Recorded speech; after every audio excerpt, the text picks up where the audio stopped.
बिस्मिल्लाहिर्रहमानिर्रहीम। तो आज आपके साथ हज़रत अय्यूब अलैहिस्सलाम की ताहयात ज़िंदगी के बारे में आपसे शेयर करेंगे, लिहाजा वीडियो को आखिर तक मोहब्बत और तवज्जो के साथ सुनिए।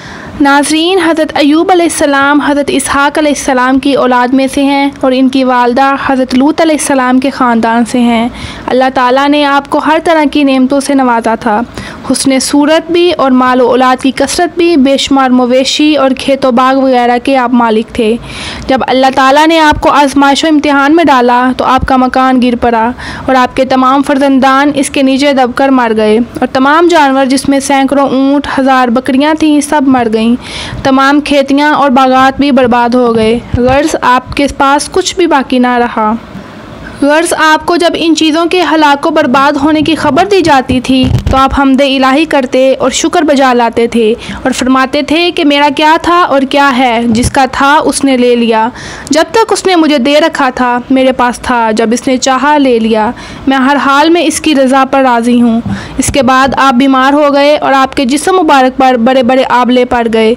इस हाल में सब लोगों ने आपको छोड़ दिया, बस फ़कत आपकी बीवी जिनका नाम रहमत बिनते इफ़राहीम था, जो हज़रत यूसुफ़ अलैहिस्सलाम की पोती थीं, आपकी खिदमत करती। सारा साल आपका यही हाल रहा।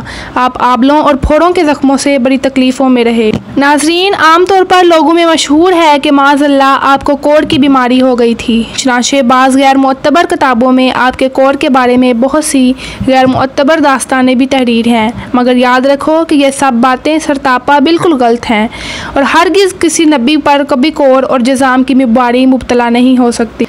इसलिए ये कि मसला मुत्तफ़िक़ अलैह है कि अंबिया अलैहिस्सलाम का तमाम इन बीमारियों से महफूज रहना ज़रूरी है, जो अवाम के नज़दीक बाइस नफ़रत व हकारत हैं, क्योंकि अंबिया अलैहिस्सलाम का ये फ़र्ज़ मनसबी है कि वो तबलीग व हदायत करते रहें। तो ज़ाहिर है कि जब अवाम इनकी बीमारियों से नफ़रत करके इनसे दूर भागेंगे तो बड़ा तबलीग का फ़रीज़ा क्यों कर अदा हो सकेगा। अलगर्ज़ हज़रत अय्यूब अलैहिस्सलाम हरगिज़ कभी कोढ़ और जज़ाम की बीमारी में मुब्तला नहीं हुए, बल्कि आपके बदन पर कुछ आबले और फोड़े फिनसियाँ निकल आई थीं, जिनसे आप बरसों तकलीफ़ और मुशक्क़त झेलते रहे और बराबर साबिर व शाकिर रहे। फिर आपने बहुक्म इलाही अपने रब से ये दुआ मांगी, बेशक मुझे तकलीफ़ पहुँची है और तू सब रहम करने वालों से बढ़कर रहम करने वाला है। जब आप खुदा के आजमाइश पे पूरे उतरे और इम्तिहान में कामयाब हो गए तो आपकी दुआ मकबूल हुई और अरहमुर राहिमीन ने हुक्म फरमाया कि अय्यूब अपना पाँव ज़मीन पर मारो। आपने ज़मीन पर पाँव मारा तो फ़ौरन एक चश्मा फूट पड़ा। हुक्म इलाही हुआ कि इस पानी से गुस्ल करो। चूँकि आपने गुस्ल किया तो आपके बदन की तमाम बीमारियाँ दूर हो गईं।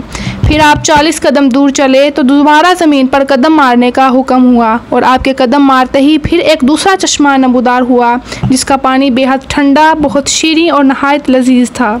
तो आपने वो पानी पिया तो आपके बातन में नूर ही नूर पैदा हो गया और आपको आला दर्जे की सेहत और नूरानियत हासिल हो गई। अल्लाह ताला ने आपकी तमाम औलाद को दोबारा ज़िंदा फरमा दिया और आपकी बीवी को दोबारा जवानी बख्शी और इनके कसीर औलाद हुई। फिर आपका तमाम हलाकशुदा माल, मवेशी और असबाब व सामान भी आपको मिल गया, बल्कि पहले जिस कदर माल व दौलत का ख़जाना था उससे कहीं ज़्यादा और मिल गया। तो नाज़रीन, इस बीमारी की हालत में एक दिन आपने अपनी बीवी साहिबा को पुकारा तो वो बहुत देर करके हाजिर हुई। इस पर गुस्से में आकर आपने उनको 100 दुर्रे मारने की कसम खा ली थी। तो अल्लाह ताला ने फरमाया कि अय्यूब अलैहिस्सलाम, आप एक सिंकों की जारों से एक मरतबा अपनी बीवी को मार दीजिए, इस तरह आपकी कसम पूरी हो जाएगी। चुनांचे अल्लाह ताला ने कुरान मजीद में इस वाक़े को इस तरह बयान फरमाया है, बेशक हमने ज़मीन पर अपना पाँव मारा है, ये ठंडा चश्मा नहाने और पीने को, और हमने इसके घर वाले और इनके बराबर और अता फरमा दिए। अपनी रहमत करने और अक्लमंदों को नसीहत की और फरमाया कि अपने हाथ में एक जारू लेकर इसे मार दे और कसम न तोड़ो, बेशक हमने इसे साबिर पाया। क्या अच्छा बंदा, बेशक वो बहुत रुजू लाने वाला है।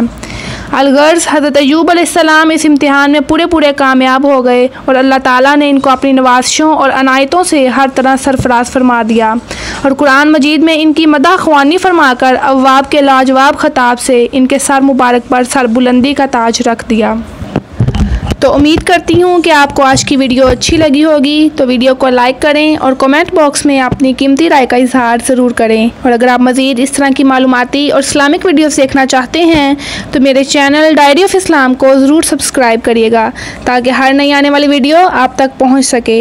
मेरी दुआ है कि अल्लाह ताला हम सब को दुनिया और आखिरत की कामयाबी अता फ़रमाए और हम सब के तमाम सगीरा और कबीरा गुनाह माफ़ फरमाए। तो मिलते हैं दूसरी वीडियो में, तब तक के लिए अल्लाह हाफिज़। दुआओं में याद रखिएगा। शुक्रिया।